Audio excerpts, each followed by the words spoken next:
Saudara sudah dengar pengajaran dan masih ingat ya beberapa minggu ini ya, kita semua sepakat dalam tema kita di jalan yang baru. Gini gambaran jalan baru itu gini. Begitu kamu lahir baru. Begitu kamu lahir baru. Makanya tadi saya hubungkan dengan baptisan dan semuanya. Itu salah satu tanda lahir baru. Mereka memberi dirinya, jadi bukan dipaksa. Mereka memberi dirinya dibaptis. Itu kamu dikuburkan bersama Kristus dan dibangkitkan. Yang dikuburkan itu dosa-dosa dan semua aja yang tidak bersyarat untuk Tuhan itu. Nah di situ begitu kamu selesai itu, nah pertobatan itu kita menjadi satu dengan Kristus. Nah dari pertobatan itu sebenarnya semua benih yang Tuhan sudah taruh di dalam saudara. Benih itu gini, potensi yang sifatnya masih benih. Potensi itu kamu berhasil, potensi itu kamu bekerja, potensi itu kamu mengelola kekayaan, apa saja itu sudah ada. Tuhan tidak pilih-pilih karena kamu dikasih sedikit, enggak gitu. Semua ada. Nah, waktu kita lahir baru dibilang ciptaan baru di dalam Kristus. Nah, cuman saudara dan saya harus mengupayakannya, menggalinya. Potensinya sudah ada. Potensinya sudah ada. Saudara dari kampung, kamu bisa hebat kalau kamu dengan Tuhan. Sejarah menceritakan itu. Sejarah membuktikan banyak orang-orang, bahkan yang terbuang, dibilang anak haram lah, apalah, mereka bisa jadi hebat. Karena memang manusia punya potensi itu. Tapi sifatnya masih benih. Nah jalan baru itu sudah ada. Nah yang sekarang ini waktu kita dibukakan. Untuk kita melihat dengan pasti. Oh Tuhan sedang buka. Jadi belum selesai yang dulu itu saudara. Belum selesai. Nah ini yang saudara. Jadi pengajaran-pengajaran yang kita dapat di sini tiap minggu. Itu melengkapi kita untuk masuk. Karena ada banyak jalan yang bukan dari Tuhan. Yang dunia tawarkan. Kata dunia itu beda. Dunia dan bumi beda. Bumi tempat. Kita tinggal di bumi. Allah menjadikan langit dan bumi tempat. Nah kata dunia artinya sistem. Jadi kita tinggal di bumi dalam sistemnya dunia. Nah, waktu kita lahir baru, kerajaan Allah datang membawa satu sistem kerajaan Allah. Dulu dunia itu sistemnya kudus. Waktu pertama manusia diciptakan. Kudus itu artinya lengkap, murni, semuanya luar biasa. Nah, bumi yang jatuh ini, tempat kita tinggal ini, cacat. Yesus perlu datang. Nah, waktu kita terima dia datang memberi hidup. Dia membawa satu sistem kerajaan Allah di dunia. Nah, sistem itu gak suruh kita berhenti hanya sampai di keselamatan. Kamu sudah diselamatkan 2000 tahun yang lalu. Mau lihat firmannya bilang begini. Kristus sudah mati selagi kamu dalam dosa. Sudah. Nah, cuman waktu kamu terima dia sebagai Tuhan pribadimu. Nah benih-benih yang di dalam kamu itu siap untuk dikeluarkan, dihidupkan. Itu jalan barunya. Nah kita sedang dibawa menuju satu yang paling luar biasa yang tidak bisa dunia ini kasih. You become like Jesus. Kamu menjadi serupa dengan Yesus. Itu. Jadi nggak berhenti di keselamatan. Ada otoritas, ada kuasa, ada yang namanya urapan. Roh Kudus yang di dalam kamu, di jalan baru ini yang dia janjikan. Kamu akan mengalahkan dunia ini. Apa itu? Kamu akan mengalahkan sistem-sistem. Itu yang akan. Kemarin kita dengar yang waktu Johnny ngajar, kamu dengar tentang peperangan rohani. Bagaimana menggunakan senjata-senjata itu. Itu dia. Jadi nggak berhenti di keselamatan. Sudah selamat. Sekarang terus maju dong. Ambil alih semuanya. Keluarkan benih-benih yang Tuhan sudah taruh. Berarti gini, di dalam kamu ada kuasa. Itu. Di dalam kamu ada kuasa. Itu yang maksudnya. Kita masuk di jalan baru itu. Kita enggak doa peperangan, kita suka tahu itu. Sudah enggak aneh buat saudara. Saya mau tegaskan ini. Kita enggak berperang untuk menang lagi. Tapi kita berperang dari posisi menang. Kamu sudah menang. Yesus sudah kalahkan semuanya. Itu posisi kita. Jadi kita berperang mempertahankan apa yang Tuhan sudah taruh di dalam kita. Supaya dia tidak datang mencuri, membunuh, membinasakan kamu. Kamu menang terhadap persoalan-persoalan. Kamu harus menang. Ada otoritas di dalam kamu. Nah, di sini. Jadi nggak ada sistem hierarki. Cuman saya, Pak Gembala. Itu kamu tertipu. Semua kamu. Kita semua imamat rajani. Kita punya akses ketemu dia. Kita punya kuasa. Ini yang saya mau bagikan hari ini. Apa itu? Yuk, apa yang kita sedang bangun? Kita sedang bangun satu budaya. Sebelum kita kenal Tuhan, sejak kita lahir, kita hidup di budaya ini. Budaya bangsa Maluku, budaya bangsa Indonesia. Sebut aja budaya apa yang dari mana kamu. Nah, yang Tuhan mau ajar, yang Tuhan mau bagi, bukan hanya itu. Kita tidak bisa pilih jadi orang apa. Kita tidak bisa lahir dari mana. Tapi begitu kita kenal Yesus, ada satu budaya baru. Budaya kerajaan Allah. Itu kita. Nah, sampai di situ, saudara jangan ukur keberhasilanmu berdasarkan apa yang orang nilai. Apa yang dunia kasih, atau saya sebut status sosial. Berarti kamu mundur lagi. Gitu. Berdasarkan pekerjaanmu. Bukan itu. Status kamu anak Allah. Kekasih Tuhan.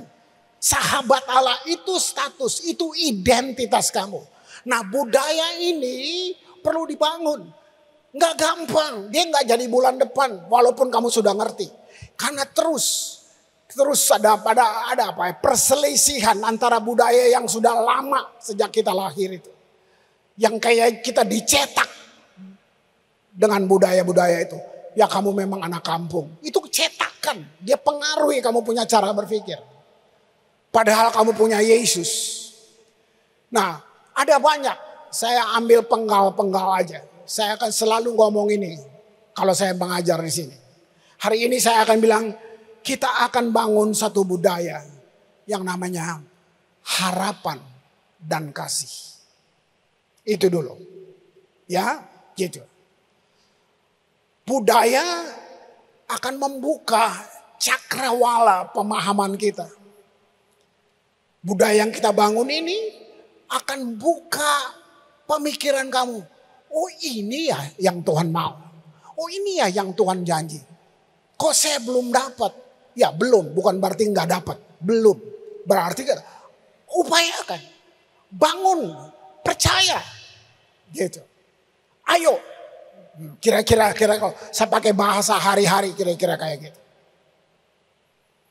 Yakobus 3 ayat 13. Yakobus 3 ayat yang ketiga.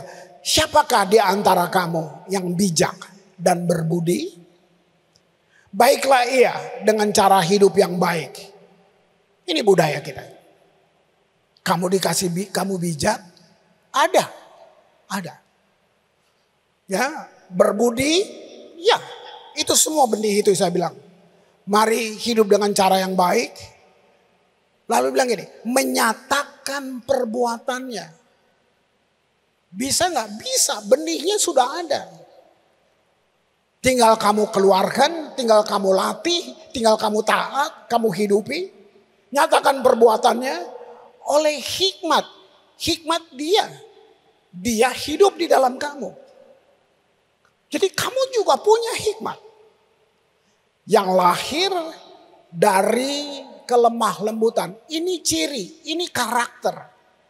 Lemah lembut bukan orang Jawa, bukan.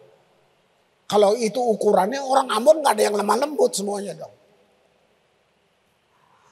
Lemah lembut diterjemahkan gini, power under control.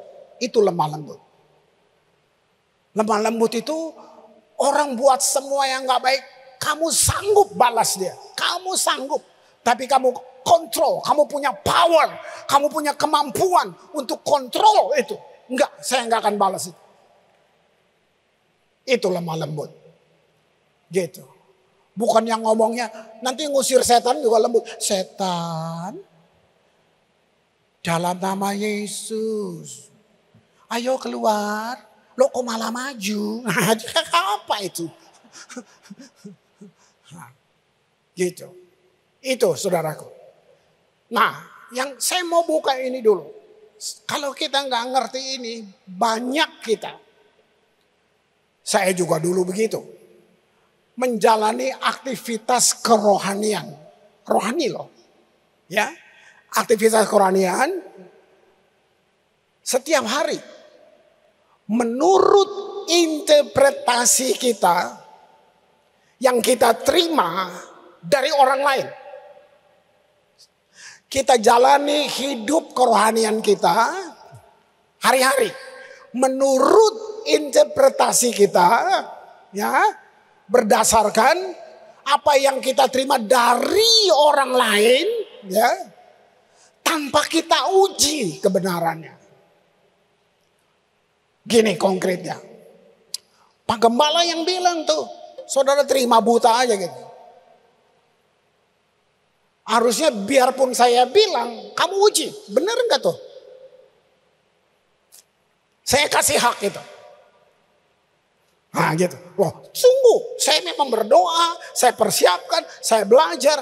Tapi gini, tetap kamu nggak telan buta-buta tuh, nggak. Gitu. Kenapa? Sangat mungkin untuk kita salah memahami informasi.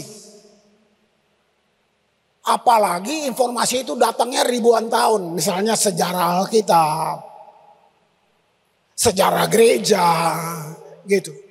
Bayangin. Jadi saudara lihat tadi, semua saudara punya potensi. Ambil waktu, dengar pengajaran tuh, nyimak. Paling bagus ini, bertanya. Ini benar gak sih? Gitu. Nah ini, dimensi kita memang beda banget. Dimensi itu, kalau dunia tuh semuanya mesti kelihatan, bisa dibuktikan gitu. Kalau udah spiritual, oh banyak yang kamu gak lihat. Pilihannya cuma percaya. Kan? 2 Korintus 5 ayat yang ke-7. Sebab hidup kami ini adalah hidup karena percaya. Lihat, bukan karena melihat. Ini dimensi yang gak semua orang punya. Kamu di dalam Kristus, Kristus di dalam kamu, Roh Kudus dengan kamu dibawa masuk ke dalam dimensi yang gak bisa dilihat hanya dengan mata jasmani. Orang lain gak bisa lihat, kamu bisa lihat. Nah untuk itu saya mau jangan cuma dengar. Jangan cuma dengar. Uji.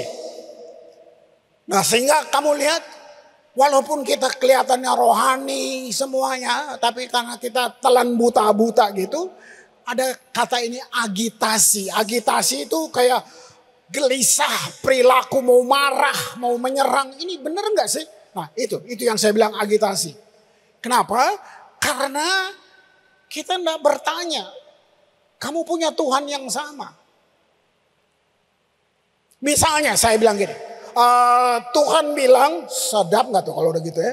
Udah Tuhan bilang kan, siapa berani lawan? Kamu uji, ini benar Tuhan bilang. Atau tuh Tuhan yang dia karang-karang sendiri aja. Gitu. Nah yang ini nih yang saya sebut iman yang buta. Di jalan yang baru, ada proses untuk kita gak berjalan dengan iman seperti itu. Artinya iman buta itu kita mengikuti apa yang orang lain haruskan kita percaya. Gitu. Harus percaya. Tanpa kita bertanya. Saya mau kalian dewasa. Kalian luar biasa. Gitu. Saya mesti jaga itu. Enggak ada. Wah, Bapak Gembala hebat. Enggak. Semua kita mestinya gitu. Ya. Nah, iman yang benar kayak apa tuh? Iman yang benar justru dia datang setelah kamu uji. Teliti, bahkan ragu. Iya dong, kita nggak sempurna. Kita ragu. Bisa juga menentangnya dulu, mempertanyakan, terima, sampai menolak bahkan. Itu hebat. Ini yang dibilang proses hebat. Apa yang diajarkan kepada kita. Saya pernah bilang, saudara kalau masih ingat. Karena umat itu korban dari pengajaran. Umat itu korban dari pengajaran. Coba. Sama-sama kita orang percaya. Cuman karena beda organisasi, beda teologi kita berkelahi. Coba lihat. Padahal Alkitabnya sama. Kita berkelahi. Gitu. Sampai, oh kamu baptis bagaimana? Oh beta tengkurap, beta nyelam, ya, beta berdiri, beta memang lalu berkelahi di sini. Itu kan interpretasi, saudara lihat itu.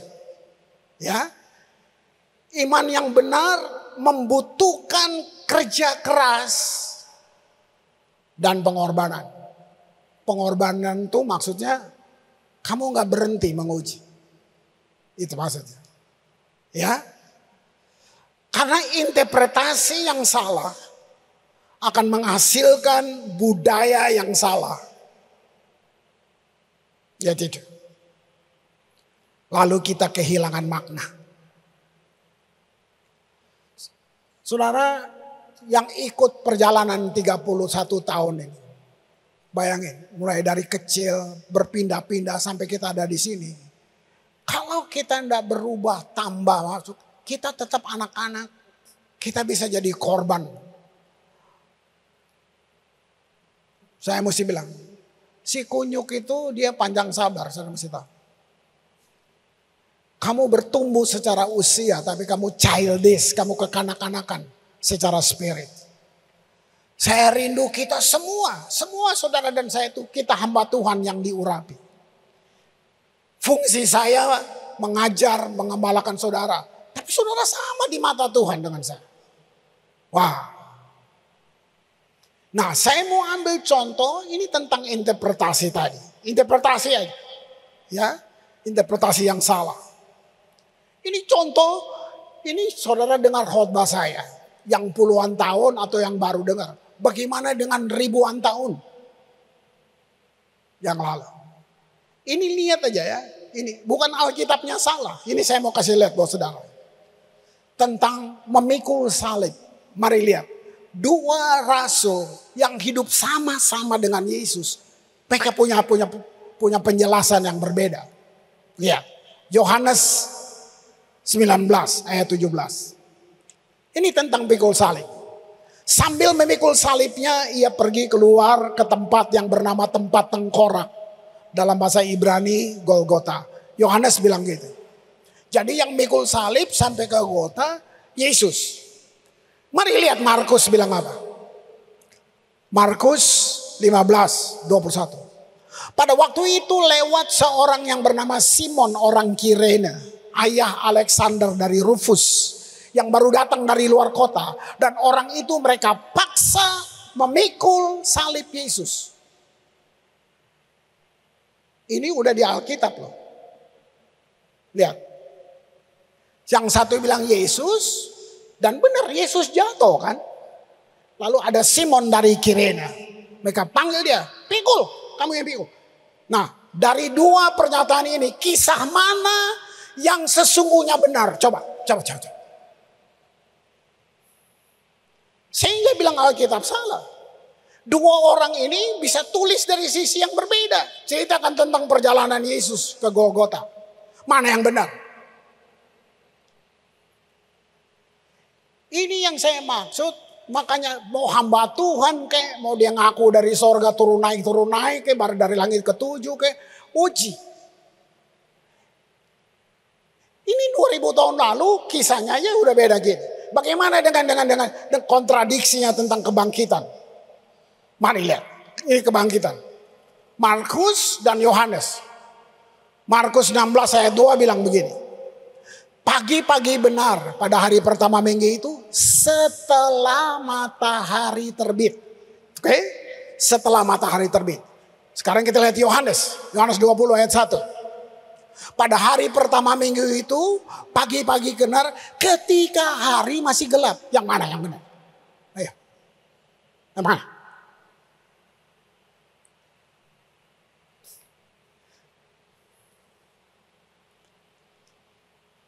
Simpulin ya, saya simpulkan.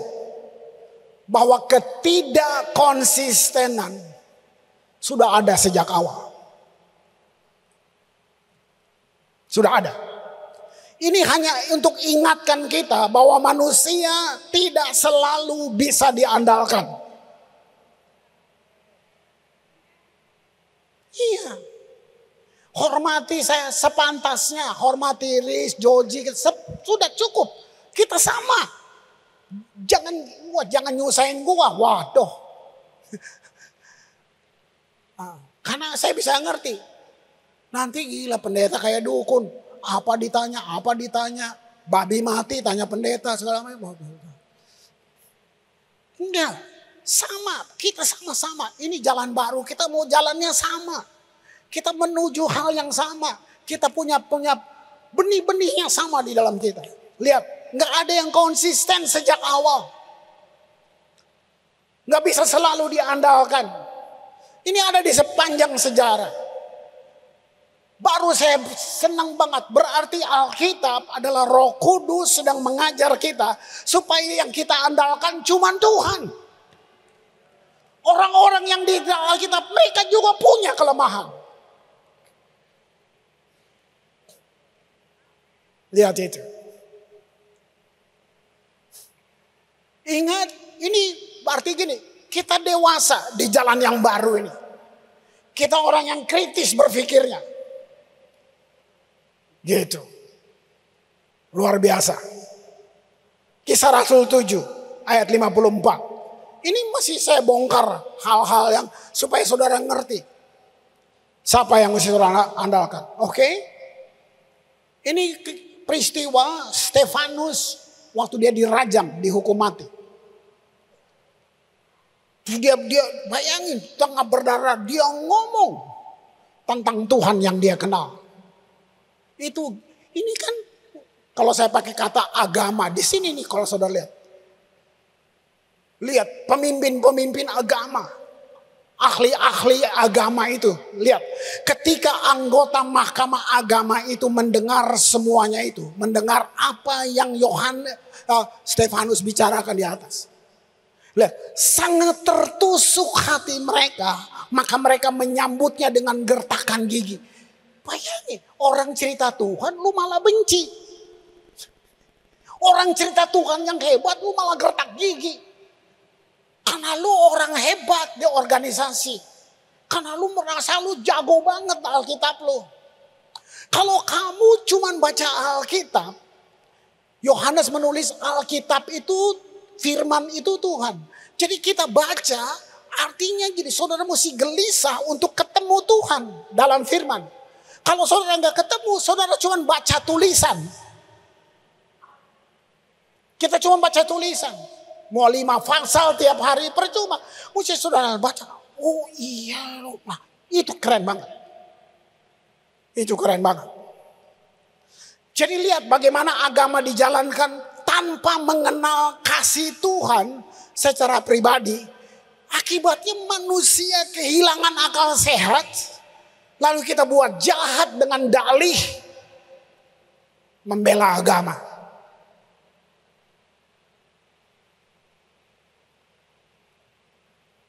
Kamu mau gereja tuh apalah? Nah, enggak. Coba lihat. Cuman beda kemasan aja. Dari dulu udah begini nih. Ditulis tuh di Alkitab kita baca tadi. Kali ini saya mau baca karena saya perlu baca. Karena ini tulisan sejarah. Tahun 1543. Kalau cuman saya ngomong sedikit gini yang dengar. Atau saudara ngomong, teman muda, ini yang ngomong orang yang punya posisi dunia. Bapak gereja. Tahu nggak pengaruhnya kira-kira kayak apa? Makanya kalau kamu ada di puncak karir, wih, apa aja yang lu ngomong, everybody look up. Salah dibilang benar karena lu hebat, lu ada di puncak karir. Itu manusia. Nah ini saya bacain sejarah ini. Tahun 1543. Bapak gereja ini Martin Luther. Judulnya tentang Yahudi dan kebohongannya. Apa kira-kira isi pengajar? Dia marah terhadap bangsa Yahudi. Dia tulis tentang penghinaan bagi bangsa ini. Dalam naskahnya dia motivasi orang untuk tutup tuh semua sinagog. Sekolah-sekolah Yahudi hapus, bakar mereka gitu. Bahkan pernyataannya kalau kita akan melakukan kesalahan. Kalau kita nggak bunuh mereka. Ini udah orang paling kebayang nggak kalau presiden ngomong gini. Bunuh. Ini udah atas nama agama. Pakai ayat loh. Saya bisa, wah bahaya banget. Itu makanya kamu uji. Kenapa? Karena mereka bunuh Yesus. Wah. Coba. Mulai kalau saudara bisa lihat kebencian-kebencian muncul. Gitu. Nah ini saya bongkar ini. Saya kembali ke budaya. Saya mau saudara orang yang berpikir. Orang yang benar-benar ketemu Tuhan. Makanya ikut kelas Kingdom Life. Bukan supaya lo jadi pendeta. Supaya jangan dibodohin pendeta. Udah gitu.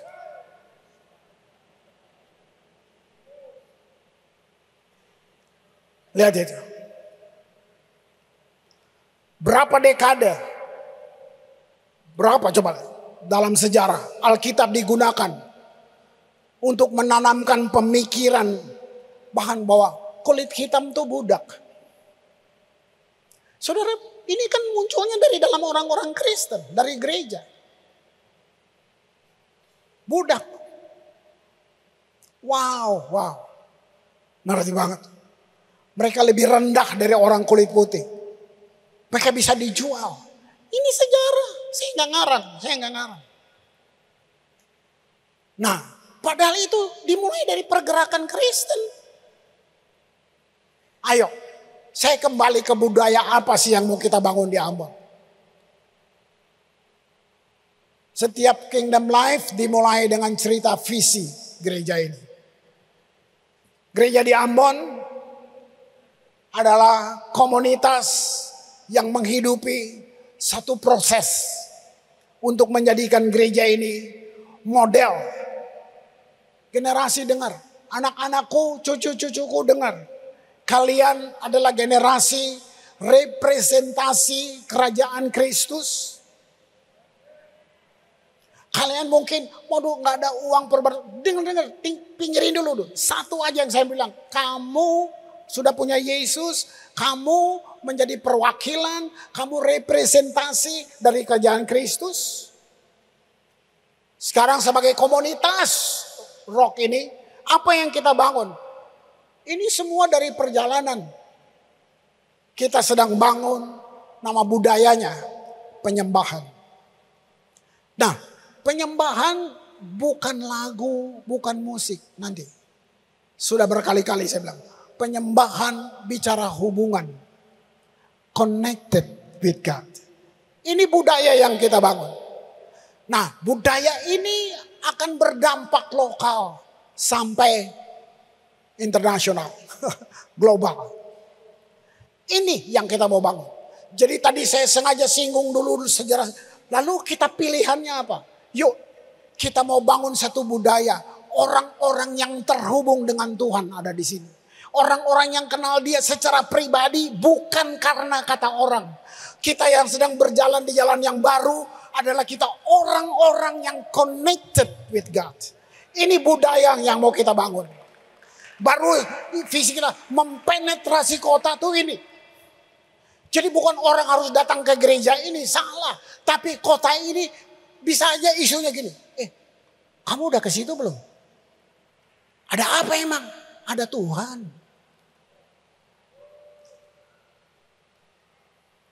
Kenapa? Karena kamu menghidupinya. Sampai isu, kalau di tempat kamu kerja, dimanapun kamu punya pengaruh.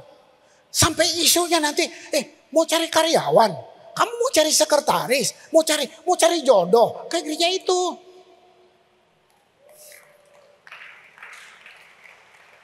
Gitu loh saudara. Nah, amanat agung Yesus Kristus, ini wah sakral, ini semua ini keras banget amanat agung Yesus Kristus. Ini perintah, jadikan segala bangsa muridku. Nah, budaya yang kita bangun lewat pengajaran, oke.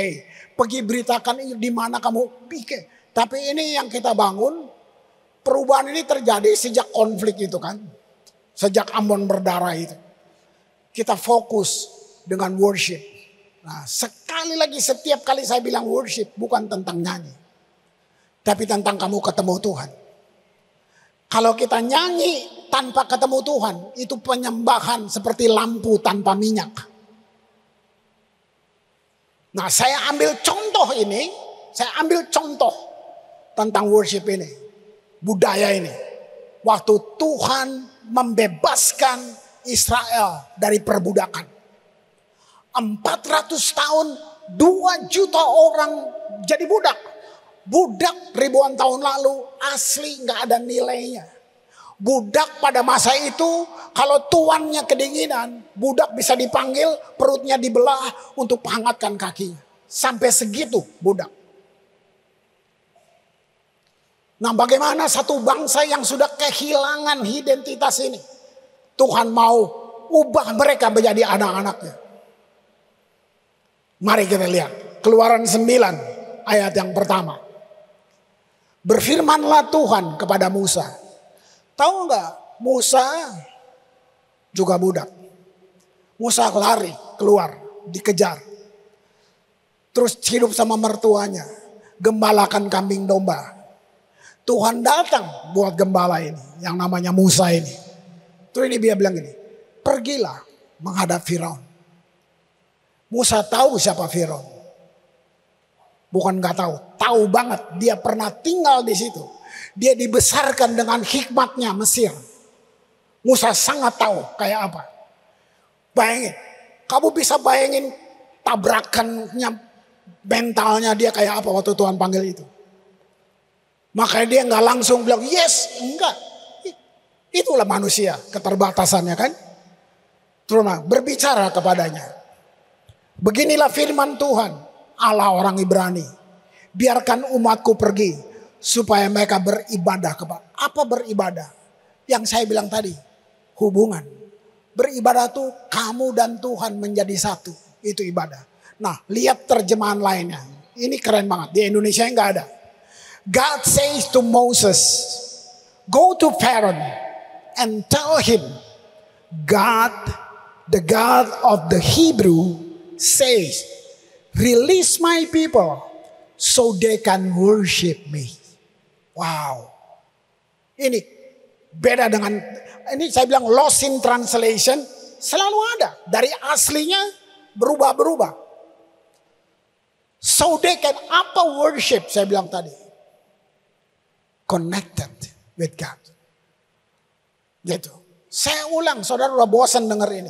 Definisi penyembahan saya ambil 2 saja. Yada, hubungan kasih, cinta suami istri. Itu worship. Berarti kamu perlu dewasa. Yang kedua dari istilah Yunani worship, kiss, mencium. Kata proskuneo artinya cium, kiss. Coba pikir, apa alasan kamu mencium seseorang dan dicium? Misalnya ketemu di sini, coba, jarak atau hubungan? Hubungan. Mau nggak habis kebaktian belum? Mari saudara, kita semua keluar cium satpam di belakang sana. Nah, nggak mau lah. Apa yang bikin kita bisa peluk semua? Nah, kamu pikir Tuhan gampang begitu kalau nggak ada hubungan? Ini budaya yang saya mau bangun. Tuhan inginkan kasih yang sepenuh hati diekspresikan melalui pujian dan penyembahan. Jadi nyanyian kita itu ekspresi sedalam apa kamu kenal dia. Itu sebabnya saudara lihat nggak ada boleh satu perintah dalam bentuk sekecil apapun. Kalau kita perintah berarti saudara nyanyi karena saya suruh. Berdiri karena disuruh, semua karena disuruh. Bertahun-tahun kita bangun itu. Ya, Tuhan tidak memaksa kita untuk menyembahnya. Dia nggak butuh dihibur. Gitu. Tapi dia melepaskan bangsa ini dari tempat di mana mereka diperbudak untuk menunjukkan kasihnya kepada mereka. Itu 40 tahun. Makanya apa yang saya bilang nggak terjadi minggu depan. Enggak. Yang kita ajar ini belum tentu jadi bulan depan.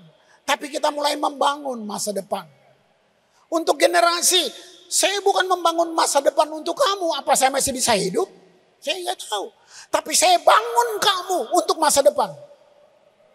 Anak-anakku, cucu-cucuku, saya bangun kamu untuk ambil untuk masa depan. Tangkap baik-baik, tangkap baik-baik. Tuhan bawa 40 tahun, itu udah Tuhan yang muridkan. Siapa saya? Rubah bangsa ini. Bawa mereka. Bayangin. Makanya Tuhan dah mulai dengan gini. Taat ya. Enggak. Mereka budak. Mereka udah biasa dengar kata taat. Gue cambuk lu ya kalau gak taat.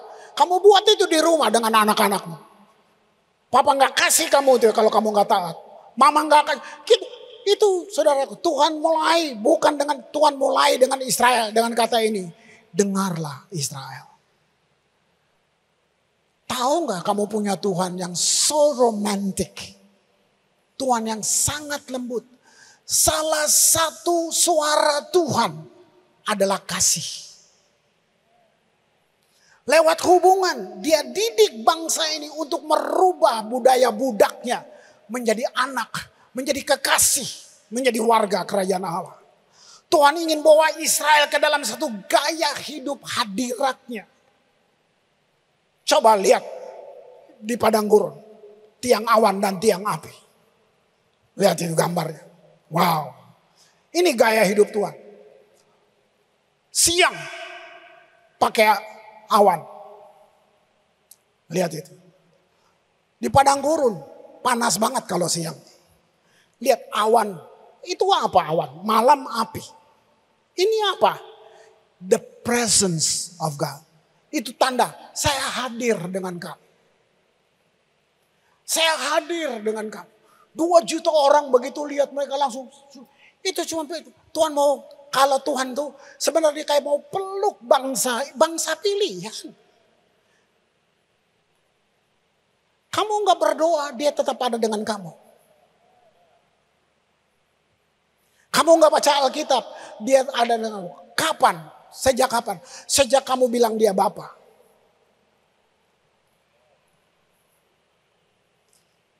Kalau kamu menyadari ini, kamu dewasa, kamu gak tergantung dengan orang bilang apa. Kamu sangat tahu apa yang saya harus buat bangun pagi. Kenapa saya pergi ibadah? Kenapa saya ada di KIC? Ini bukan karena peraturan, enggak ada. Kalau saya pelayanan tuh apa yang saya cari? Kalau masih ada percecokan, berarti dia belum sampai di situ. Gitu. Kamu masalahan tentang memberi, tentang semuanya, kamu belum ketemu. Saya boleh bilang aja, perpuluhan bukan memberi. Perpuluhan itu kamu mengembalikan. Tapi kalau enggak apa-apa kalau kamu belum mengerti. Saya enggak mau semua yang harus-harus gitu. Wow. Jadi Tuhan mau bawa kita ke dalam satu gaya hubungan dengan dia. Untuk budaya kita di Maluku, kita udah biasa dipukul dari kecil. Makanya kalau bilang Tuhan itu Bapak, susah banget. Karena Bapak di rumah kayak gitu. Nah, sama. Tuhan perlu tarik itu dari kita. Kamu mesti tahu benihnya banyak di dalam kamu. Kamu bisa berhasil, kamu bisa kaya, kamu bisa bekerja. Itu benih semua ada di dalam kamu. Kamu nggak gali, kamu nggak kelola itu. Jangan jadi mental anak kos, mental orang miskin, yatim piatu, nggak ada tuh. Roma 8 ayat 14. Lihat, semua orang, artinya semua, nggak ada kecuali. Semua, kamu yang duduk sini, kamu yang dengar hari ini, semua orang yang dipimpin Roh Allah adalah anak Allah. Ayo, siapa bisa hapus itu dari kamu? Kecuali kamu izinkan. Semua orang yang dipimpin Roh Allah adalah anak Allah. Menjadi anak dalam kerajaan itu berkaitan langsung dengan mengikuti dan dipimpin oleh Roh Allah. Kalau kamu dipimpin Roh, kamu nggak salah. Ada dua yang nggak bisa salah, dipimpin oleh Roh. Dan yang kedua, hendaklah damai sejahtera Allah memerintah dalam hidupmu. Itu nggak bisa salah. Kamu mau tolong orang, kalau nggak ada damai juga, ketipu lama-lama lo. Kamu main tolong, harusnya kamu uji, ada damai nggak ya? Karena hendaklah damai sejahtera Allah memerintah. Baru yang tadi kita baca, dipimpin oleh Roh. Itu nggak bisa salah. Dua ini alat uji untuk kamu ambil keputusan. Mau join bisnis, mau begini, mau pindah. Selalu dua ini uji. Lu tanya 3 pendeta, jawabannya 3. Tambah bingung gak lo? Kalau kamu tanya dia, gak bisa salah. Gak bisa salah. Wow. Ibrani 8 ayat yang kelima. Ibrani 8 ayat yang kelima. Nah ini cerita tentang mereka tadi di perjanjian lama. Itu aja luar biasa. Saudara lihat api tadi. Itu bukan imam lagi bakar sate. Saya nggak ada saudaraku. Itu malam dingin sekali. Musti Tuhan berubah. Dia rubah pakai. Nah lihat pelayanan mereka yang tadi kita lihat itu. Itu gambaran dan bayangan. Jadi perjanjian lama itu bayangan dari apa yang ada di sorga. Sama seperti yang diberitahuan kepada Musa ketika ia hendak mendirikan kemah. Ingatlah demikian firman-Nya bahwa engkau membuat semuanya itu menurut contoh yang telah ditunjukkan kepadamu di atas gunung itu. Nah, yang hebat-hebat itu tadi itu cuma bayangan. Sekarang saya mau jelasin. Artinya Tuhan tidak tinggal dalam gagasan-gagasan kita tentang siapa dia. Tiap kita bisa panggil dia beda-beda. Saudara gak harus ikut saya. Saudara punya bahasa apa ngomong sama Tuhan? Papa, Daddy, love you, kekasih. Kamu mau bilang apa? Luar biasa kan? Segitu pribadinya Tuhan dengan setiap kamu. Artinya dia gak tinggal dalam gagasan kita, betul banget. Tapi dia tinggal di mana kita membangun tempat untuk dia. Lihat, dia yang buat seluruh alam semesta ini, dia yang buat.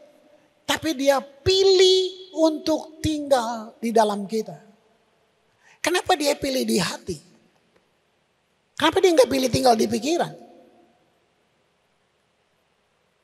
Coba. Wow, waktu kamu buka hati untuk bilang mari, kamu undang dia, mari Pak. Karena dia bilang kita bait Allah. Bukan yang kemah-kemah tadi. Kamu adalah bait Allah. Jadi waktu kamu sedang buka hatimu untuk dia masuk. Sebenarnya kalau kamu bisa dengar. Dia sedang bilang gini. I'm coming home. Saya ketemu rumah saya. Saya mau tinggal. Nah kalau Tuhan tinggal. Bayangin dia raja. Dia akan dandanin rumahnya. Dia akan dandanin rumahnya. Dia ganti lu punya lemari-lemari tempat tidur segala macam. Dia akan ganti di dalam. Kamu dipercantik. Terjemahkan itu. Menurut apa yang kamu bisa dapat. Kebesaran keagungannya melebihi kebutuhan kita. Gitu. Melebihi semuanya. Saudara waktu saya ngerti ini. Saya nggak tadi pagi berdoa minta urapan sama Tuhan. Saya tadi pagi bersyukur. Kenapa? Yang diurapi diam di sini. Kalau saya minta berarti dia masih di luar. Saya minta urapi dong Tuhan, itu dia di luar. Tapi saya bersyukur, terima kasih. Kamu ada di sini Tuhan. Itu. Wow. Mari saudara bersandar menerima siapa dia tuh penting banget. Buat kesepakatan. Wah luar biasa. Begitu umat Tuhan lepaskan dari perbudakan dosa. Mereka berjalan. Tiap hari mereka nonton itu. Bayangin 40 tahun. Untuk keluarkan Mesir dari dalam mereka. Budaya Mesir 40 tahun. Mungkin untuk keluaran kebiasa ketumpun tete-tete nenek-nenek dulu. Mungkin perlu proses. Perlu proses. Ajaran doktrin, metodologi, bagaimana melayani. Tidak ada yang salah sih. Tapi jika kita tidak fokus pada hadiratnya. Ya, kalau kita nggak sambut dia untuk ada dalam hidup kita. Kita nggak bisa peka, kita nggak bisa tahu apa yang harus kita lakukan. Wah, tahu nggak hadirat berarti kemana aja kamu pergi ada dengan dia. Itu hadirat. Dia dengan di mana? Mau berenang di laut, lagi makan bakso, lagi ngopi. Dia di sini. Dia ada dengan kamu. Wah, tahu nggak Yesus pimpin Petrus, Yohanes, Yakobus, Yesus bawa naik. Tiba-tiba mereka lihat awan kemuliaan. Sampai mereka bilang, "Mari Tuhan, kau bikin kemah di sini." Yesus hilangin mereka, trap, dia turun. Artinya gini, dipimpin roh gini. Kalau Tuhan bergerak, kamu ikut bergerak. Jangan bangun kemah. Itu. Wow. Mengenal Yesus, mengikuti Roh Kudus, itu kamu kenal kebenaran. Bukan kebenaran versi tafsiran itu. Enggak. Wow. Membangun budaya penyembahan. Doa. Saya sudah kasih tahu doa. Doa bukan bawa list. Doa itu communicate. Ngobrol dua arah. Itu doa. Bebas. Gitu. Itu artinya gini, kamu sedang tetap berpusat pada Kristus. Gitu. Luar biasa. Nah, tujuan kita di hadiratnya. Tujuan dari budaya ini semuanya. 2 Korintus 3 ayat 18. 2 Korintus 3 ayat 18. Wah, lihat. Kata kita. Saudara bisa tulis namamu. Dan kita semua. Tulis namamu, keluargamu. Mencerminkan kemuliaan Tuhan. Kenapa? Tuhan tidak kelihatan. Kamu yang bikin orang lihat Tuhan. Mencerminkan kemuliaan Tuhan. Dengan muka yang tidak berselubung. Kita nggak pakai topeng. Kita nggak munafik. Nah lihat, karena kemuliaan itu datangnya dari Tuhan yang adalah roh. Maka kita diubah menjadi serupa dengan gambarnya. Kamu lihat gak masa depan kamu? Wow. Di KC beberapa dalam minggu ini ada yang Tuhan panggil. Saya tiba-tiba ingat aja sih, gak ada dalam persiapan. Kalau kamu baca surat Yohanes, tahu gak? Ini hubungan kamu dengan Tuhan. Ini surat Yohanes, kamu baca nanti. Tuhan bilang, kamu anak-anak, kamu kekasihnya. Terus dia bilang ini. Tenang ya, aku pergi menyediakan tempat bagimu. Yang sediain Tuhan. Buat kamu, semua kamu. Nanti udah selesai, aku datang menjemput kamu. Jadi kalau lu mati, ganti dulu. Jangan nilai dari cara dia mati, sakit lah, jangan. Kalau ada keluarga yang meninggal, itu gini, Tuhan datang jemput. Lihat gak? Sampai segitunya jaminannya. Makanya meninggal itu pulang. Aku menyediakan anakku menjemput kamu. Wah, lihat itu. Ya, ini budaya yang kita bangun. Mencerminkan kemuliaan Tuhan. Kita diubah menjadi serupa dengan gambarnya dalam kemuliaan yang semakin semakin besar. Semakin besar. Kamu lihat ya tuh. Sementara dunia akan terus kerucut. Kamu lihat pembunuhan, pembantaian segala macam. Itu akan, memang iya, itulah sistem dunia. Akan terus. Kamu mau naik ke atas, kamu injak orang yang di bawah. Semua kayak begitu. Cuma dengan Tuhan, kemuliaanmu semakin besar. Ini enggak janji buat pendeta. Ini janji buat semua orang percaya. Ini janji buat semua orang percaya. Wah. Yesaya 25 ayat 3. Ya, oleh karena itu satu bangsa yang kuat. Mungkin saya lebih bersifat profetik. Saya mau bilang ini kita di Ambon, kita di Maluku akan memuliakan engkau. Kota bangsa-bangsa yang gagah akan takut kepadamu. Karena kamu memuliakan dia, orang akan takut kepadamu. Bukan kayak takut setan, bukan. Takutnya kayak, ih ada apa dia ngusik? Si lain ya. Saya pilih dukun kah? Kasih kenal beta dukunnya dulu. Nah lihat itu. Terakhir. Mari worship team. Silakan naik. Saya baca ayat ini. Juga buat saya ini jalan kita. Mazmur 42 ayat 5 dan 6. Inilah yang hendak ku ingat. Sementara jiwaku gundah gulana.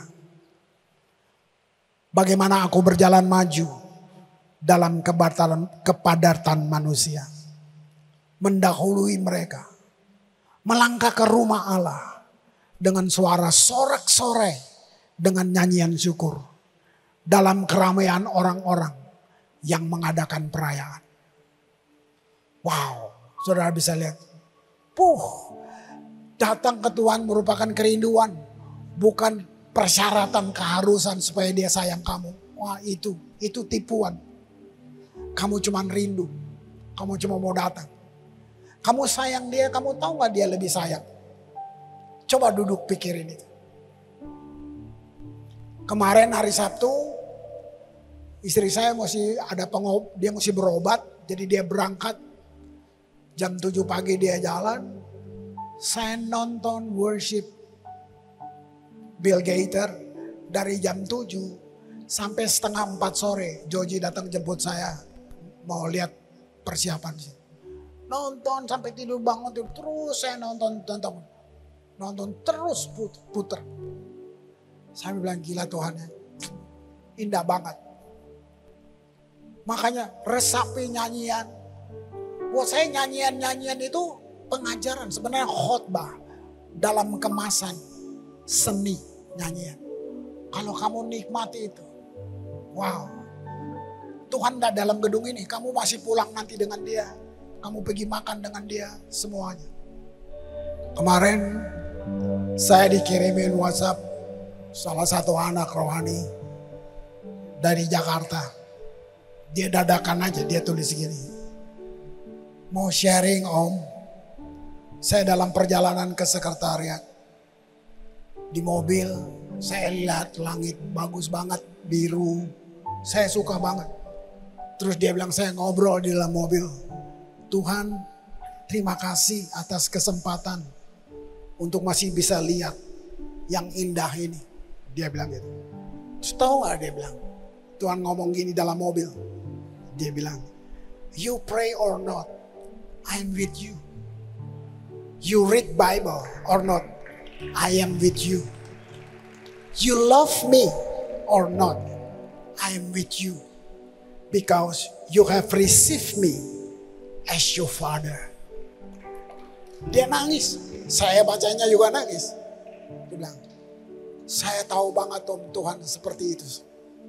Kamu lihat, orang cuma bisa judging kamu. Saya melatih diri, saya dengan tim. Gak boleh ada itu di gereja ini. Gereja sempurna gak ada, bohong. Tapi gereja yang sehat harus ada. Ada. Harus ada. Mari yang kita explore. Kasih Tuhan. Ampuni. Udah. Itu. Latih. Nanti kamu lihat. Kamu lihat. Orang lihat kamu. Wow. Mereka akan nonton. Itu yang tadi. Kemuliaannya semakin besar di dalam kamu.